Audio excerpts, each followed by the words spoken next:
Michelle. Hi, Emily. Hi, Flicker Fade. Hi, Emma. Hi, Diana. Hi, Cutthroat. Okay, I feel like everyone already knows who this is, but for anyone who doesn't, this is Allison, my cousin. Let's explain. So you are, if you guys know Chanel, Colleen, Gerald, Jessica, Andrea, half sisters. Yeah, I'm their half sister. So your mom is which wife? The fifth. Daniel's fifth wife. You said Daniel. Yeah. Daniel's a public figure. He's been in jail. Yeah. So, fifth wife of Daniel's and my cousin because, you know, my dad and her dad are half siblings. So that's who Allison is. And we got my baby here, so I'm sorry. Yeah. And she's here because she's going to be helping us explain who number 43 is because number 43 is her great grandpa, right? Number 43 is my mom's grandpa. So my mom's dad's dad. Okay. And the last name is Mattingly, right? And Mattingly is not a super common name in the order. No, that my family's the only Mattinglys in the order is my family. Okay. And then, yeah. So, should we get into the history really quick? And then we'll answer questions. This is going to be a little bit of a longer explanation, so I'm not going to read the comments until we get into the depth of the explanation. I hope everyone can hear. Let me make sure. Testing. Okay, perfect. Okay, so what I'm going to do is I'm going to read kind of like what I've been told about it, and then since Allison's in the family, she's going to talk about, she has her notes too. They're on my phone as well. Oh, I was gonna say, they're getting destroyed. They're all crumpled now. But I have a second copy on my phone. Yeah, she prepared and did homework for you guys. Okay, but I'll read through, maybe I'll show you guys a picture first before I read into the history. But this is Charles Mattingly. Let me see if I can, I don't know if this is a better. Come on. Charles Ray Mattingly. And let me just read the notes that I have. Starting with here. So, number 43, Charles Ray Mattingly. Thank you. So, he was born on May 11th. Maybe I'll get closer so you guys can hear. He was born on May 11th, 1917 in Louisville, Kentucky. He grew up having one brother and 6 sisters. His parents moved the family to Utah in 1934 when Charles was 17. It wasn't long before Charles met a Mormon girl named Jenny Alvera Berg. Is that how you say the last name? Berg? Is that like... It's Norwegian. Norwegian? Yeah, Berg. Okay. Her parents are Norwegian immigrants. Wow. So Charles at 17 meets Jenny, and then Charles and Jenny get married in the Salt Lake Temple 2 years after meeting. So August 31st, my birthday, 1936. He was 19 and she was 18. They started their family right away, having 2 children before joining the order in 1940. They'd go on to have 5 more, but their last baby girl didn't survive. On March 13th, 1945, Charles reported for duty in the U.S. Army at the end of World War II. His draft registration 5 years earlier had him 5 foot 9 inches tall and 165 pounds. Charles spent the next 10 months at Fort Douglas and was discharged January 13th of 1946. After serving his country, Charles moved Jenny and their 6 children. They moved to Huntington Canyon, where Charles worked in the Order coal mine. He didn't know it yet, but he only had another year to live. On the evening of June 13th, 1947, Charles took a swig of whiskey in a whiskey bottle. Well, took a swig off of a whiskey bottle and died shortly afterwards. So Charles was only 30 years old at the time of death. And because of the circumstances surrounding his death, of him dying after drinking this whiskey, well, what we thought was whiskey, right, because it's in a whiskey bottle, people started to speculate whether this death was accidental or intentional. And the coroner listed on his death as accidental poisoning, and the following year updated the cause of death as nicotine sulfate, which is an insecticide fumigant. And the question was, why was there insecticide in the whiskey bottle? Who put the poison in the whiskey bottle? So, let's see. Charles and Jeannie's youngest son, Charles Ernest, wrote a book in 2015 called Murder at the Mine, which Allison has here. And I was looking all over to get this, but someone said you can get it on Amazon still. Yeah, that's where I got it. I just bought it on Amazon, and he even signed it. Aww. I don't know. I don't think he knew it was coming to me though. That's cool though. So I have, let's see. There's some theories on how he died. Where are the theories? Dang it. Sorry, all of my notes are on that phone and I had to hurry and take pictures of it on this one. But now I can't find the theories. I think I remember them though.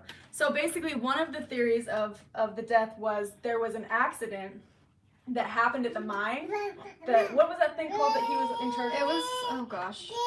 I'm like, let me check my notes. It was a trap card. Yeah, so basically number 43 was, you know, on this little cart and the brakes didn't work. Brakes went out and there was an accident and some people died because of the accident. And they were trying to blame, this is just a theory, blaming your great-grandpa for the deaths. Because the reason why people were thinking this is because the person who had the whiskey, who gave the whiskey to your great-grandpa, was one of the ones that survived that, right? Yeah. So that was one theory, was that, oh, he was responsible for this death that happened at the mine, so I'm going to put this poison in this whiskey bottle and give it to him. And then there was another theory that he was talking about leaving the order. And so when people started to find out, then he got poisoned. People still to this day feel like it's really weird that there was that poison in that whiskey bottle. Mm-hmm. There's like a bunch of theories. So we're not going to say this is what happened because we weren't there at the time. But what did you hear growing up? Because I didn't even know about this book till after I left. Growing up, then I always knew he was poisoned, and that he died of poison. He died of being poisoned. Whether he was poisoned, whether he did it on accident, whether he did it on purpose, nobody knew. Mm-hmm. I didn't even know how old he was. I didn't even know how many kids he had. I didn't even know where he lived. I didn't know anything about it other than he just died of poison. Wow. Then as I got older, then people would joke and say that Jenny did it. The wife? The wife. His wife. People would joke and say that Jenny did it. But then nothing was ever confirmed. And I did hear that theory that Jenny wanted to stay in the order and she found out that he was going to leave, so she put the poison in the whiskey. Yeah, there's lots of stories, but you want me to go in my notes? Yeah, let's go into those. Thank you, Denise. Those are her notes. So Michelle's here. I don't have as much about like his kids and stuff, but so what I got from this book. And so Charles's youngest son, who was about 2 months old when he died, he is the one who wrote this book, and so he obviously wasn't old enough to remember what happened, but he was there as a baby, and so as he got older and he always knew that his father was dead, then he's so loud. As he got older, then he wrote this book based off of research that he did. So after his mom died, then he read his mom's journal. His oldest sister, who was there at the time of the death, he read her journal, and he also interviewed her and he talked to her. And so he interviewed a lot of people who were there. He read a lot of journals of the people who were there after their passing. And so that's how he like got this book together. Are there journal entries in there? Yeah, and he'll quote like, this is from the journal, or this is what someone told me, this is what I read. So And you said he's the last one alive of number 43's kids? Yeah, so of number 43's kids, he's the youngest and the last one living to this day. And what I thought was interesting, sorry, before I forget, was it. the gravestone didn't have the number 43 on it. Like, this is the gravestone, and there's no number 43, and I'm wondering why that is. Thank you for the donation, Christina. I couldn't tell you. Michelle says, Harper says you guys are so pretty. Aww. Hi, Harper. Harper. Okay, some of it's going to be a little repeat, but I'll be fast. So, Charles Ray Mattingly, born May 11th, 1917 in Louisville, Kentucky. He had 7 siblings. Around the 30s, missionaries in Kentucky converted his family, and they were all baptized LDS. In 1934, they moved to Utah to be closer to the roots of their new religion, when Charles was 17 at the time. Charles met Jenny Berg at Granite High, where they had geometry together. Jenny's parents, or just her mom, I'm not sure, were immigrants from Norway, and I don't know. I wonder if they're related to the other Norwegians. I don't know. that are They now were Petersons. definitely friends. Really? Okay, They were friends because they spoke Norwegian. Yeah. I don't know if they were related. Because yeah, that's funny. I was talking about how I remember I tell the story all the time how this girl comes all the way to America and marries this guy in the order and finds out afterwards that he is in the order, but she comes all the way from Norway. So there's two families that come from straight Norway. From Norway. So I always thought that Jenny was a teenager when she came to America from Norway, but I'm pretty sure it was actually Jenny's mom who was a teenager and came to America from Norway. But either way, they're pretty close. The Scandinavian bloodline. Yeah, so they're Norwegian, and it wasn't that far of the ancestry line that they came to America. But so Charles and Jenny met in high school at Granite High in Utah, and then so it says Jenny was not super fond of Charles, but he was her mom's favorite boy who Jenny dated / was friends with. So when Jenny's mom died, Jenny started dating Charles, thinking it would make her mom happy, and this is something she wrote about in her journal. So wow. And then so Charles really fancied Jenny, so once she started showing interest, it wasn't long that Charles proposed. They didn't even have their first kiss until after they were engaged. They did get married in the Salt Lake City Temple on August 31st. On my birthday. And then about a year later had their first baby. And then somewhere along the way, I'm not exactly sure, I was skimming the book pretty fast to put my notes together, but somewhere along the way, Jenny's sister knew of a couple named... Are they passed away? Yeah, I think so. Yeah. So somewhere along the way, Jenny's sister knew of a couple named Stan and Agnes Pratt. They were looking for another couple to buy / rent a home together to save on bills. Jenny and Charles were also struggling financially, so they befriended the Pratts and moved in with them. Agnes would meet Charles downtown every payday to get a portion of his earnings to pay the bills, but the bills never seemed to get paid. They were getting deeper in debt, so Jenny and Charles decided to move again. When Jenny had her second baby, Stan Pratt came to visit. This is when Stan Pratt told Jenny about a group of people living in Bountiful and how they were living God's law of consecration, united order, and the fullness of the gospel. This really intrigued Jenny, even though most of her family didn't like Stan, and Jenny's family even told Jenny, like, they would even say, Stan's possessed by an evil spirit, like, don't listen to him. And Stan Pratt, for you guys, number 39, I think we already did an episode on him, but we didn't go too in depth about him, but that's where the Pratts come in. Yeah, and this is the 40s, so the order is fresh, brand new. But, so Stan Pratt is the one who introduced the idea of the order to Jenny. And Charles was always working out of town. Charles, like, it seems like at whatever job he had, he was working out of town. But this really intrigued Jenny, even though most of her family didn't like Stan. So Stan gave Jenny a book to read that Charles Kingston No. 5 wrote. After reading the book, sorry guys. The baby's playing. After reading, Mister, you're ruining my book. Here. Okay, sorry. After reading the book, Jenny asked Stan to take her to one of the order meetings. Charles Mattingly worked Sundays and felt bad leaving Jenny home alone all the time, so he was happy to see her making friends with Stan and Agnes. Jenny went to a Sunday church meeting the order held in one of their tents. So in the very beginning of the order, then they were like literally living and doing everything in tents. You remember that? The stories of that? Oh, he won't go to me then, right? Make things worse. Don't make things worse so much. Sorry, what did you say? When the order was living in tents and they had all their meetings in tents. Yeah. So that's when Jenny and Charles got involved. It was way back then. Yeah. So Jenny went. That's when they had the storehouse too. Mm-hmm. Did that entice Jenny, the storehouse, or what enticed Jenny?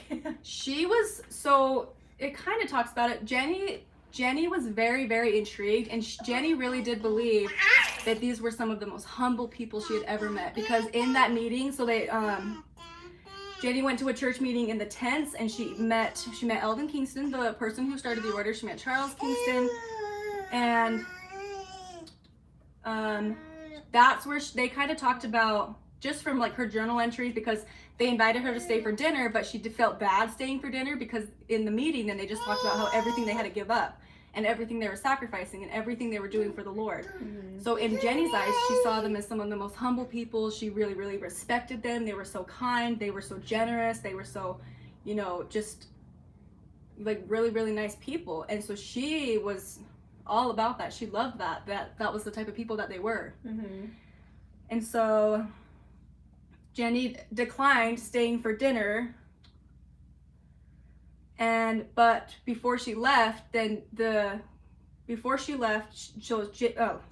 she declined dinner, but was told to keep everything she learned that day a secret, even from her husband. Why? By the Pratt guy? Number 39? No, by Charles and Eldon Kingston.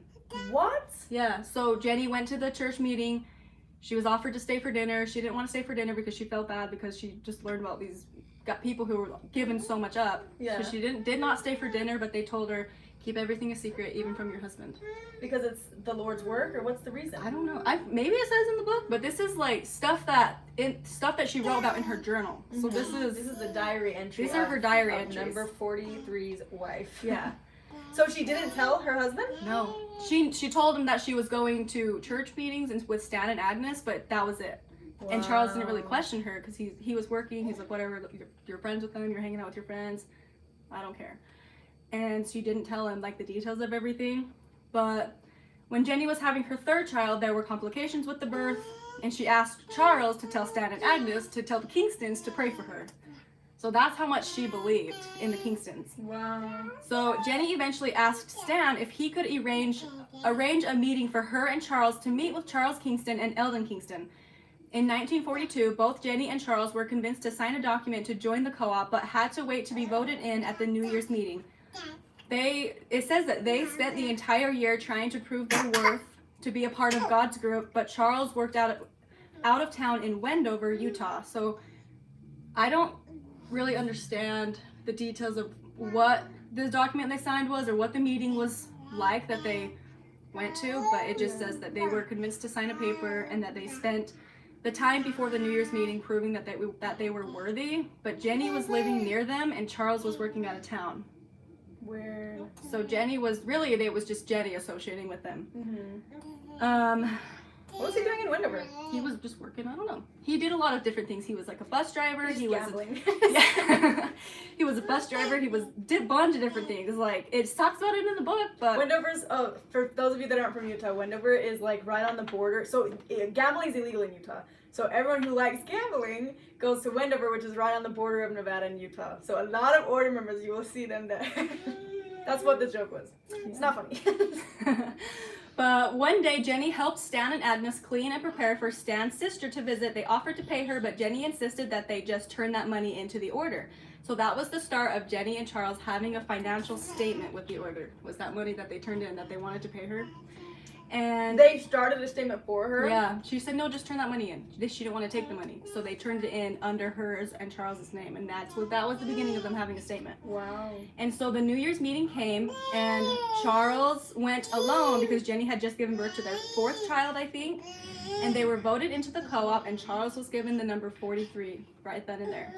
Did he knew about the co-op now at this point? So he knew, yeah, exactly, that's the thing, I know it goes in more detail about it in the book, but it was almost like, he finds out that this is it was the Stan and Agnes, or maybe just Stan arranged that meeting for Charles and Jenny to meet with Eldon Kingston and Charles Kingston. So they met with him, and then I don't know, that's what I was saying. I don't know what was said in that meeting, but that was the meeting where they signed, like, okay, yeah, we want to be a part of this. Yeah. So I don't know if it was also, if Charles saw, and then the same things that Jenny saw, that they were just very humble and generous, and, you know, they talked, because they were LDS, so they were all about the gospel and consecration, and, you know, they were religious people. They had already believed in a lot of the same things. Yeah. So they believed in a lot of the same things. So I'm assuming it was just, they were just very charismatic, and they just convinced them to. And this is in the 40s now, right? They joined in the 40s. Yeah, it was 1942. 1942. Okay. And then, but it sounds like mostly it was Jenny, and then he's like, okay. Because Jenny was the one who arranged the meeting. Jenny was the one who started the statement. Jenny was the one who, like, told Charles, go to the New Year's meeting and see if we're voted in. Like, and then Charles just worked out of town. Like, Charles was never even there. Yeah. It was just Jenny. I don't know if we've talked about the voting system on here. Maybe we have. Okay. You have. That's how I wondered. I was like, so did Charles earn his number, or did he just get the number when he was voted in? Yeah. And then I read the book, and he got the number. He got his number the same day he was voted in. Because back in the Eldon Kingston as the leader of the order time, he would give numbers just as you joined. It's not like how Paul gives them. You have to earn them. Now you have to earn them. But I guess the voting in, I should always mention that. You have to be voted in. And there have been times where someone raises their hand and says, I don't want them to be a part of the order. Yeah. And then they can't join. So Jenny and Charles signed a paper to join, but they had to wait for the New Year's meeting to get voted in. Yeah. So that means because he's 43, there was only like 40 people voting at the time. That's crazy. Charles Mattingly was the only one who raises his hand to not get in. I was going to say that. Is that why his number's not on his gravestone? Probably. I don't know. Because it didn't seem like he really was all gung-ho, whatever, for the order. But also, then there's this conspiracy of his death, and people probably in the family were like, let's not put his number on there because we don't know what happened. Hi. Sorry, I'll try to be fast. Since Charles was always out of town working, Jenny expressed to him that she wanted to move closer to the co-op to be closer to the people. Agnes and Stan, once again, Agnes and Stan, had an apartment in Salt Lake, and the downstairs was available. So Charles came back into town to help Jenny came back into town from working to help Jenny move into the apartment under the Pratts, and then left again for work. Charles became sick and had to come home to have his tonsils removed. He stayed home for a while, and during this time, the Order coal mine had started, and Eldon Kingston, the number 1, had mentioned how they needed help at the mine, so Charles offered to go work there for them. This is the first time Jenny actually wanted to move with Charles for his work, so they both packed up the house and the kids and moved to the mine, which is in Huntington, for Charles to work in 1943.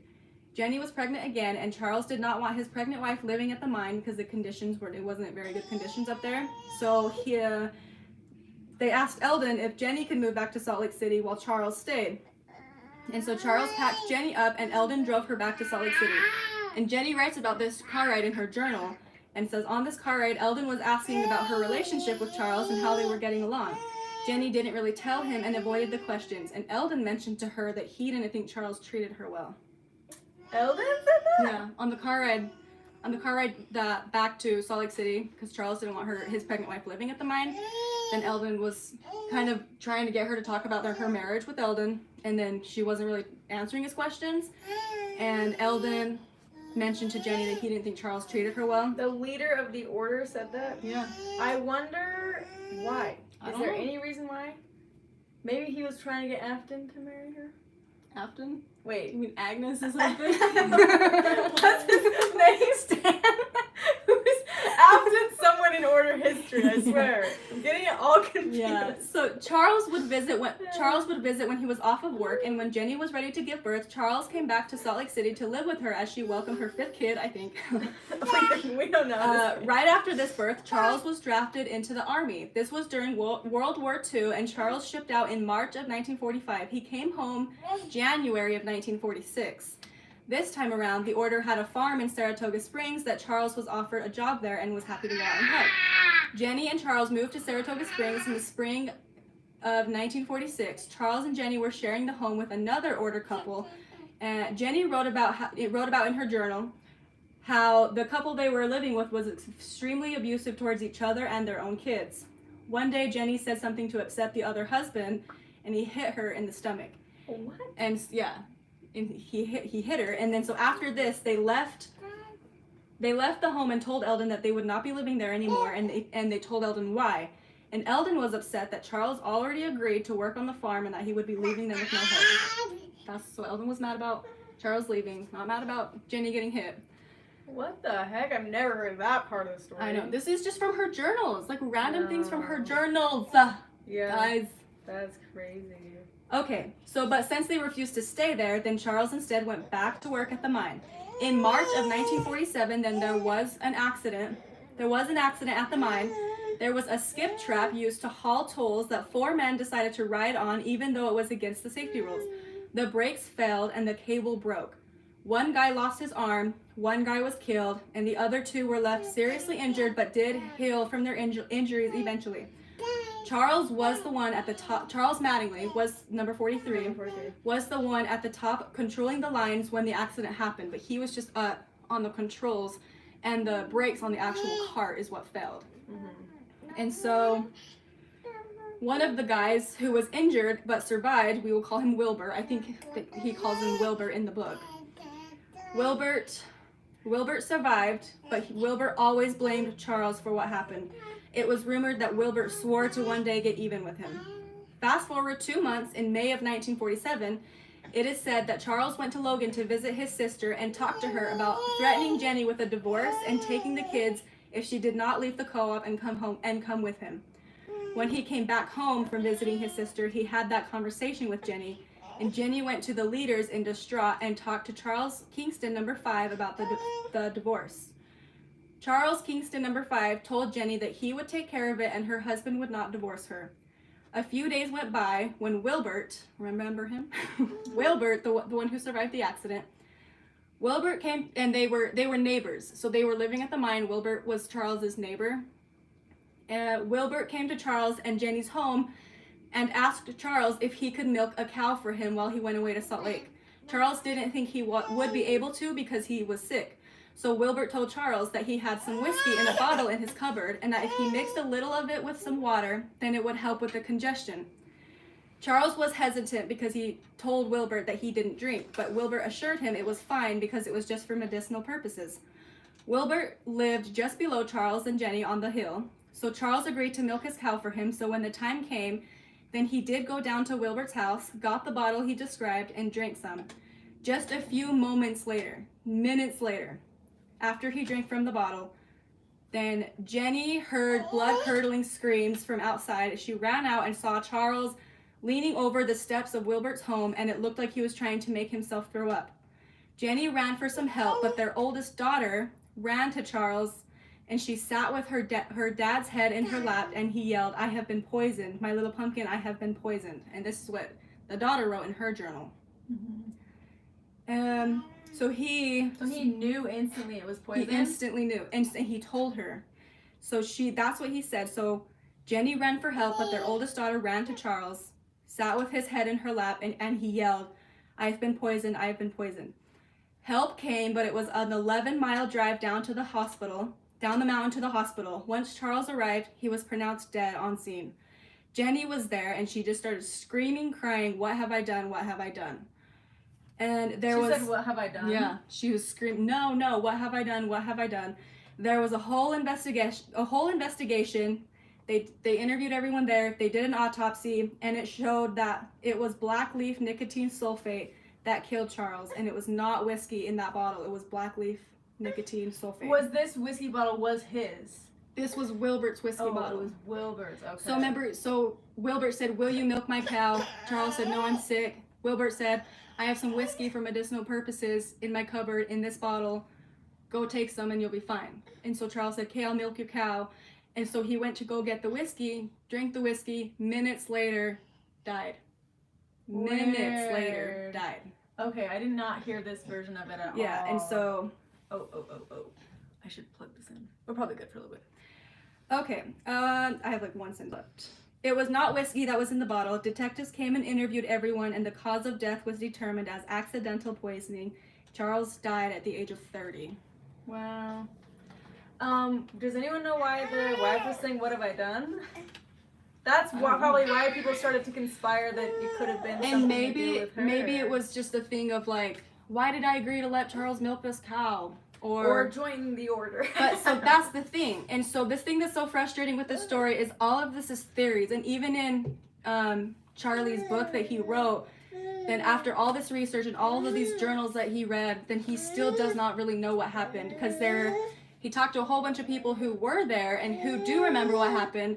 And a lot of people said Charles Kingston and Eldon Kingston were there at the mine when Charles died. Some people said he wasn't. Some people said that Jenny took the whiskey bottle and threw it into the river before the cops could come and get it. But some people say that, no, the cops did take the bottle. So they did find from the autopsy, they figured from the autopsy what killed Charles, but we don't know if Jenny tried to hide the evidence. We don't know if Jenny knew what was going on. We don't know if this really was Wilbert getting revenge. We don't know if this whole thing really was just an accident.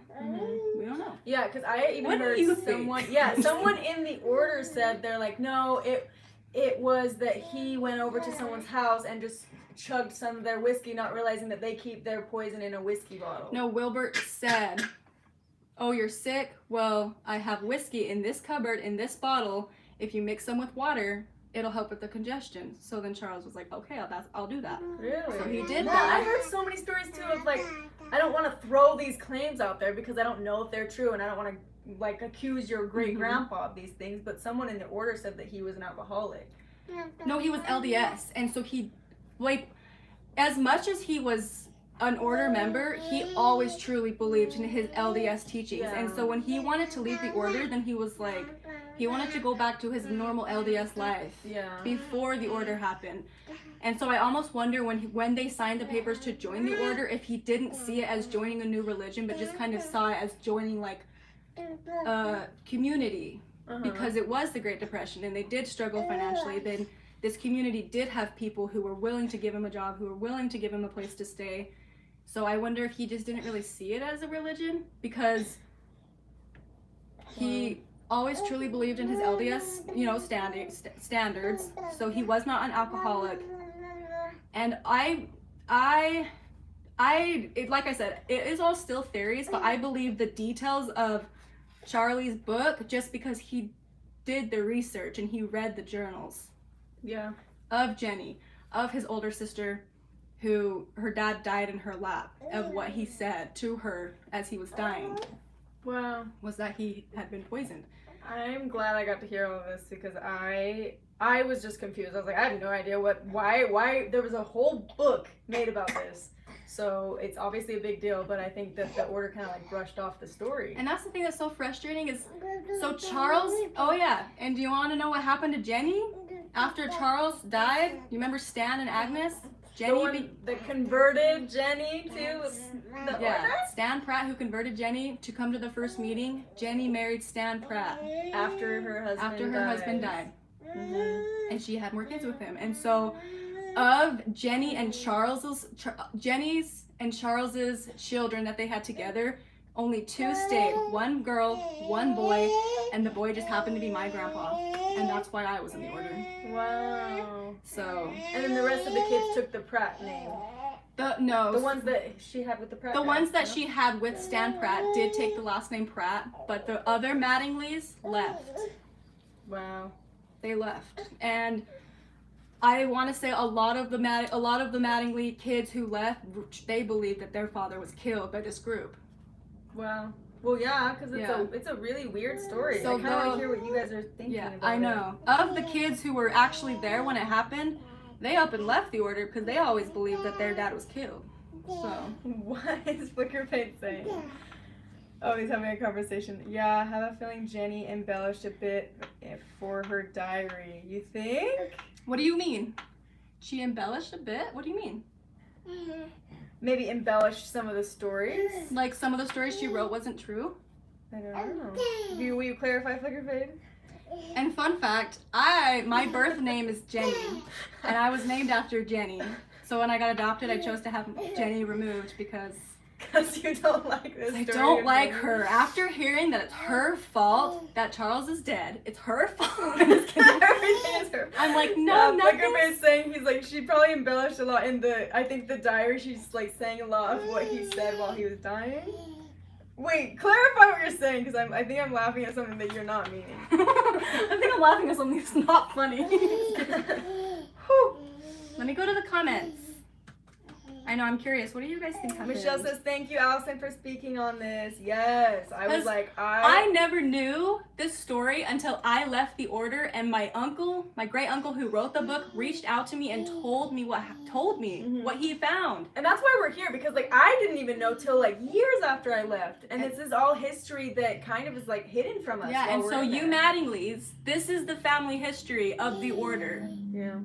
And it's, like I said, it's all theories, but you can't deny what Jenny wrote in her journal. You can't deny what Jenny's oldest daughter wrote in her journal. You can't deny that Charles did die of poison.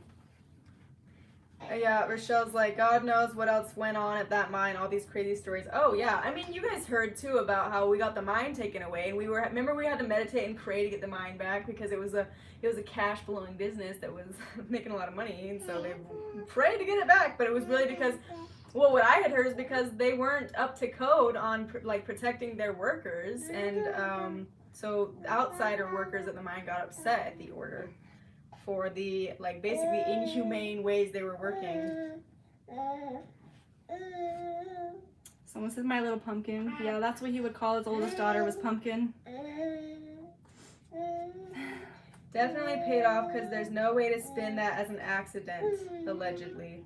I mean, back in the day, could you just be like, oh, it was an accidental poisoning? Because they did do an investigation, and I know it does talk about in the book how the detective interviewed the daughter who wrote that that's her dad said that she was poisoned, but Jenny told her to tell the cops that she didn't know anything and that she wasn't there. What? Yeah. So that's why I'm like, even if Jenny didn't do anything, she helped. Did a lot. She helped cover up. She helped cover for the Kingstons. Because even if it was all an accident, but the police could have pinned it on someone, Jenny was helping the Kingstons to not get in trouble for her husband's death. Yeah. When someone should have been held accountable. Yeah, that's weird.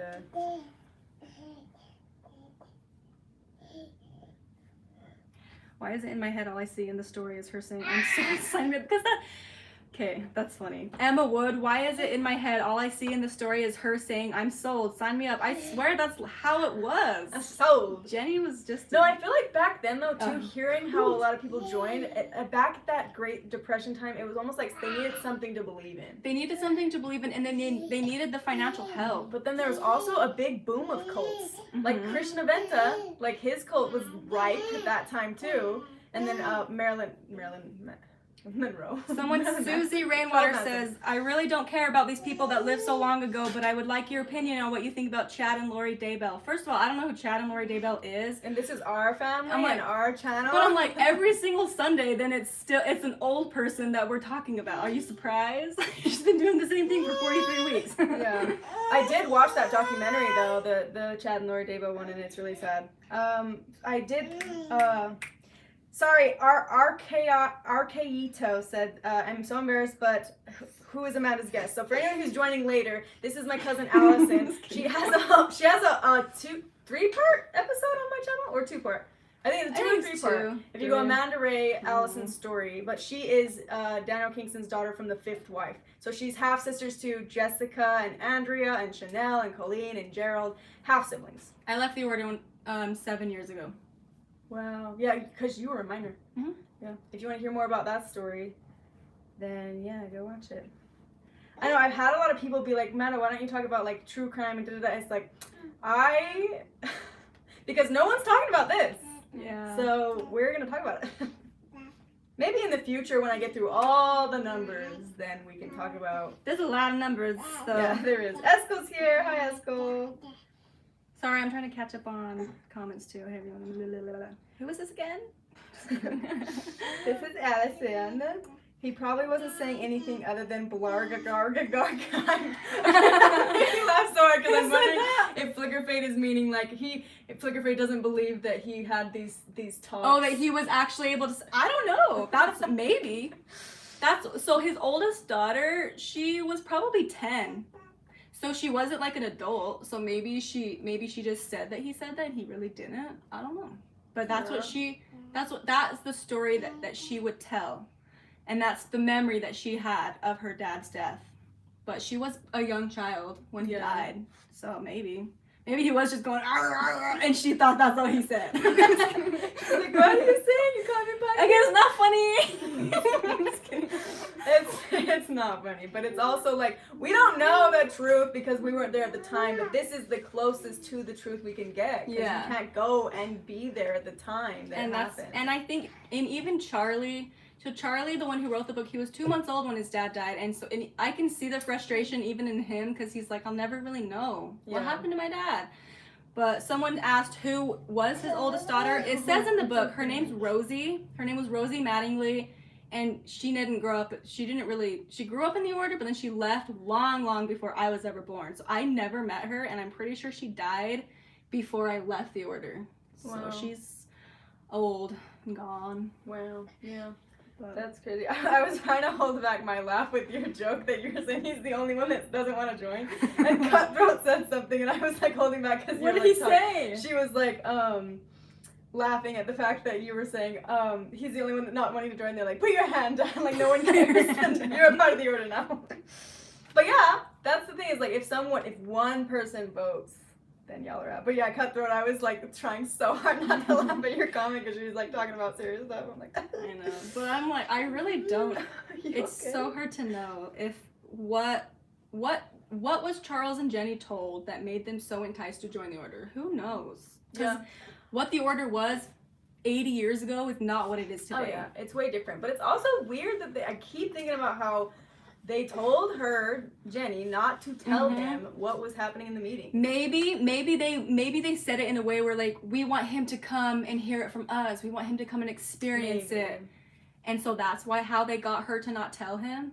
So I don't know, you know. Oh, Archeado, sorry if I'm saying your name wrong, but they said, wow, 7 years already. Congratulations on being out and on the beautiful little one there who won't be subjected to that trauma growing up in the order. Oh. Okay, so Joey Biden says, which Charles are you talking about? So Charles Mattingly, my great-grandpa, is number 43, but there's a lot of Charles Kingston, number 5, the person who started the order, his dad.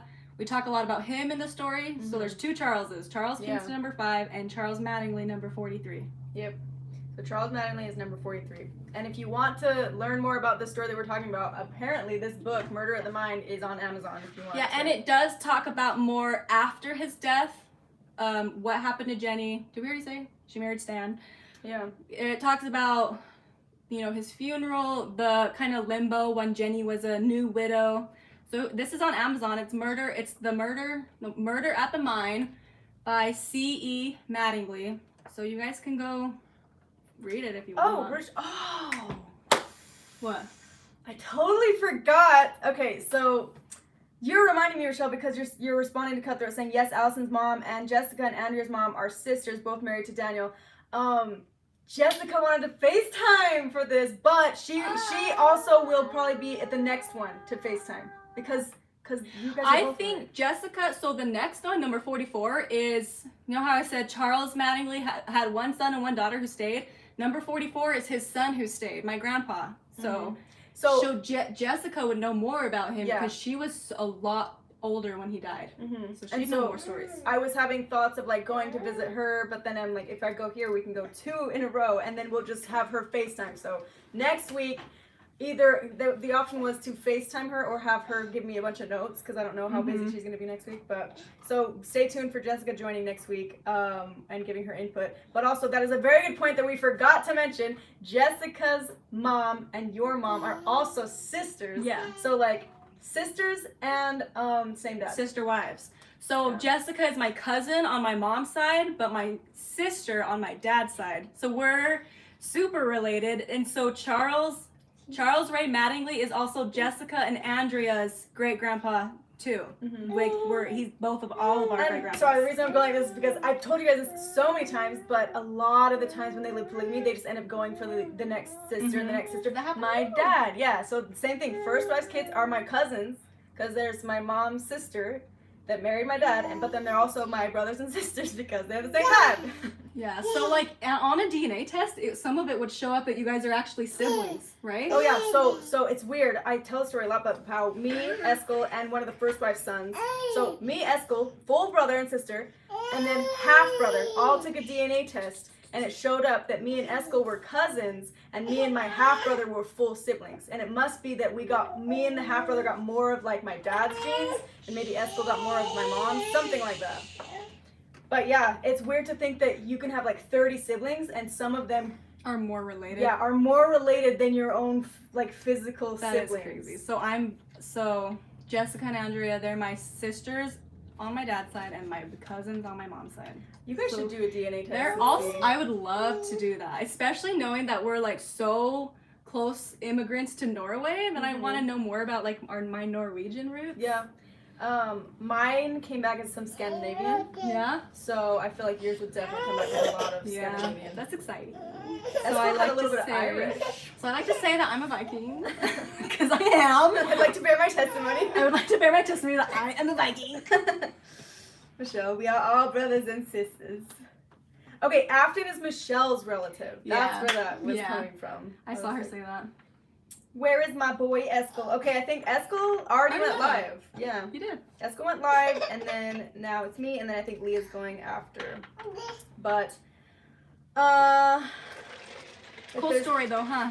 Yeah, I'm thinking of doing a full episode kind of breaking this all down because I know it was a mouthful and you're like trying to remember so I got 70 pages down into 3 pages. Wow. So there's a lot more detail, a lot more. It talks a lot about Jenny because Jenny was the one doing all of the association between the, with the order. Mhm. If you guys are interested in that, like I would be so willing to do that just to be able to so that you don't have to read the book, that we can just tell you. But if you want to read the book, just kidding. Amazon. Allison read that text you sent me. Huh? Read that text you sent me. Who? Did you just text Michelle? What? What are you talking about? Did you send her a text? The text that I just sent you. I know. I don't know why. She just told me about. Okay. You read the text I sent you. You didn't even respond. I'm just kidding. Thank you, Fortune, for the donation. Don't ever deviate from talking about your experiences. It is unique and important to be talked about here. You do an amazing job and you lived it. Thank you. That's so sweet. Yeah, you guys are the best.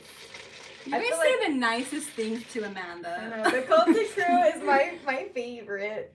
I want to go live with them. Well, would you want to go live on my page? Yeah, let's do it. So someone asked, was Rosie the daughter who stayed? And no, she was not. Rosie, the oldest daughter, ended up leaving. Mm-hmm.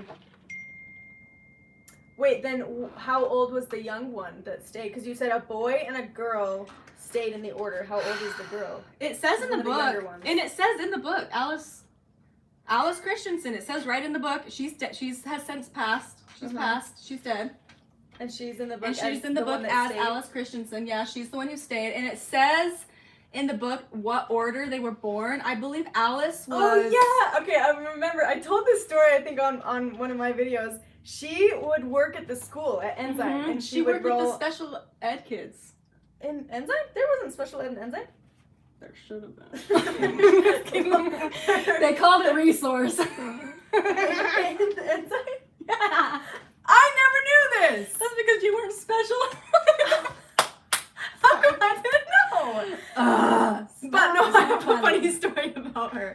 So I was jump roping in the back. You know, the concrete jump roping is all you could do at Ensign as a kid. So I took my shoes off, and you're not supposed to take your shoes off. And Alice comes and rolls over, and she's like, "Go tell your teacher," to me and one of Kent's daughters. "Go tell your teacher that you guys took your shoes off when you're not supposed to, and get your card pulled. Tell her you gotta pull your card." And I was like, "What?" So I put my shoes on, and me and Kent's daughter are discussing, should we just not tell? Because it's not like she's gonna come all the way over and tattletale on us. But then we had this big meeting together, and we're like, we decided to do the right thing and tattletale on ourselves. We're gonna be righteous. And then we go pull our card, and the teacher's like, "Why are you pulling your card?" And I was thinking that she was gonna be like, "It's okay, since you were honest." That's what I was thinking. And so I'm like, because we took our shoes off outside, and so Sister Alice said we had to pull our card, and we were wanting to be honest, and I'm waiting for her to tell me to put the card back, because I would get spankings if I pulled my card. I never pulled. You're please. So I'm waiting for her to tell me to put the card back, and I didn't, and I got a spanking because of her, because of Alice. Good, but I just thought I'd show. This is Charles and Jenny. There's that little. Oh, there's a lot of pictures in there. There's that little fight. Just kidding. Why do I have the giggles? And this is Charles in the army. This is actually his picture. That is. So in the order, then they had all of the numbered men framed. What the heck? Well, in Ensign. Framed in Ensign, and this is the picture that they have framed. Was him. for number 43 in the. Yep, in his army uniform, which is so funny because he came back from serving in the army and then like months later was killed.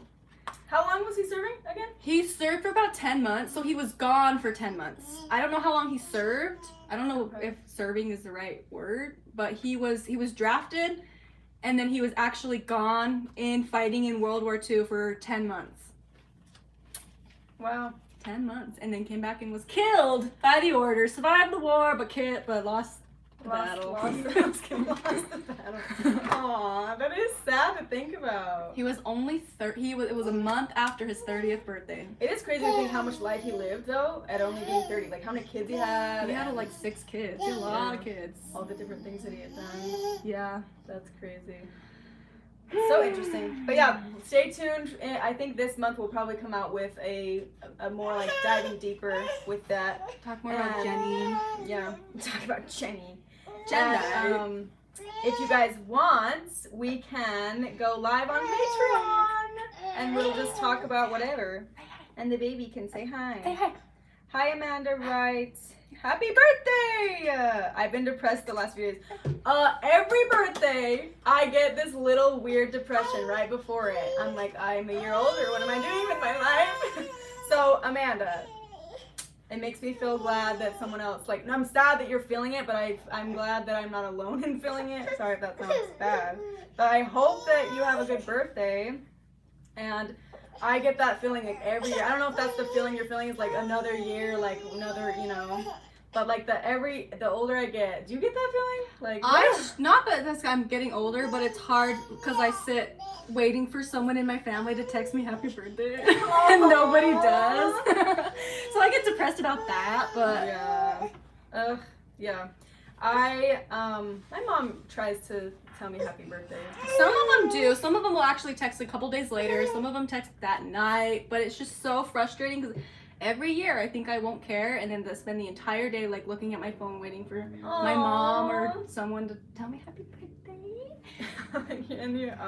But looks like there's a pumpkin patch said that Jenny is the one who painted pictures of Jesus Christ that they hang up in the church, and she was very, very artsy. And there's actually a whole replica of the tents that the order lived in. And she made those too? And she made it. Wait, so is Jenny the one that painted the pictures of Jesus to make him look more white? Mm-hmm. Oh! If you couldn't think if there would be another thing to add to And the this list. is why I had my name changed. Just kidding. Her name was Jenny Alvera, and my name was Jenny Allison, so my mom wanted to name me after her. Wow. It was a cute idea, but No, thank you. no thanks. Wow, that's cool that she was artistic. Very, very artistic. And I know, I remember the Mattingleys always bragged. They're like, our grandma painted that. Our grandma also killed our grandpa. But it's also like, I never knew who painted those paintings, and I was going there every day like, huh. Yeah. Like, wasn't Jesus looking a little whiter today? Just kidding. Wow, he is. Yeah. Is that really? I'm sure that's Jesus. Okay. Sorry. Allison would never paint white Jesus. I wouldn't paint any Jesus. Wouldn't paint any Jesus. Sorry. I felt bad because I was watching a little bit of the last live and I felt like I was being preachy. I hope you guys don't think because when I bring up Bible verses that I'm being preachy. I don't even know what I believe. No one said anything, but I keep thinking, man, that's annoying. But it's like, it's like when someone tries to use the Bible against you, it's kind of smart to know the Bible so they can't use it against you. Yeah. But you don't want to feel like you're too. doing that. Like, actually, this verse means that. Yeah, exactly. Which is why I like to say, don't believe me. Don't believe anyone. Like, find out for yourself. Which is fine. I don't know what I believe either. Honestly, I don't. And every year I think I'm gonna get closer to figuring it out, and it's almost like I get further and further away. You do. I swear, when I first left, I mean, we can talk about this later, but when I first left, and I felt like I found a new religion, and I was ready to get baptized, and I even had like, there was like a goal sheet for the religion that was like, where do you want to be in 5 years? And I wrote down that I wanted to be sealed. Wow. And I was like, I completely forgot that I was like that gung-ho about that religion. Yeah. I was Well, like, dang, especially when I you're did? fresh out. Like, I was meeting with missionaries too. And like, then it just started to give me like triggering things when they started to talk about Joseph Smith. Everything else I liked though. But we can talk more about that on Patreon. Yeah, because everything else I did not like, so I'll go ahead and tell you all the things I didn't like. Jason O says, I know that feeling, Allison. Believe me, I'm with you. Super sucky. When is your birthday? If that's too personal, don't share. I was just going to make sure you get a birthday wish from me. My birthday is November 6th. So Scorpio! I'm a Scorpio and it's coming up soon, so tell me happy birthday. And tell me happy birthday. tell me happy birthday. But Please. just random fun fact. My grandpa who stayed in the order his birthday is also November 6th. Wow. I shared a birthday with him. Scorpios. You know And what? I Scorpios. And I think another reason why it's so hard is because every single year when my grandpa was alive, then we would celebrate our birthdays together. And then after he passed, then we would still celebrate. We would have a big birthday party for him, and it would also be my birthday party, and the whole Mattingly family would get together, and it would be his birthday party and my birthday party still. And after I left, I know they're still having those big birthday parties, but now it's just for him and not me. So on my birthday, I'm just sitting there like, I know they're making soup and they're gathering around the cake and they're singing happy birthday to him, but not me anymore. That is sad. Yeah. So yeah, tell her happy birthday. Everybody better call her. Amanda, I think Albert Einstein stole that quote from you. What quote? Ask, question everything? I don't know. You probably did. Just kidding. Someone keeps asking if I knew who was running the Instagram page pretending to be Paul. I didn't know there was an Instagram page pretending to be Paul. Yeah, send it to us. Send it to us. I'm gonna close this out because I think I need to charge my phone. I know, but I have to put the links down below. So if you guys want to join the Patreon, I will put links for that down below. And do you want me to link your Instagram? Yeah. Okay, so that you can send her a happy birthday in 1 month from And now. I will also post a post to remind everybody that it's my birthday. Aww. Yeah, I'll send you something. Aww. You and Madonna are both Scorpios Yeah. too. Scorpios. And Rachel, my little sister. And a lot of my friends in the order are Scorpios. You know why? It's because Valentine's Day is 9 months before. Yeah. I have 2 sisters, so Rachel and a half sister from the first wife are 9 days apart. 9 days! Okay. That's insane. I have a lot of siblings in November too. Okay, someone says check your messages. Okay, I'll be checking messages and then I'm gonna be charging my phone and then we'll go live on Patreon. Okay, love you guys. This was a good live. Any last words? Nope. Say bye! Bye! Say bye! Does he know how? No. Yeah. Okay, love you guys. Bye.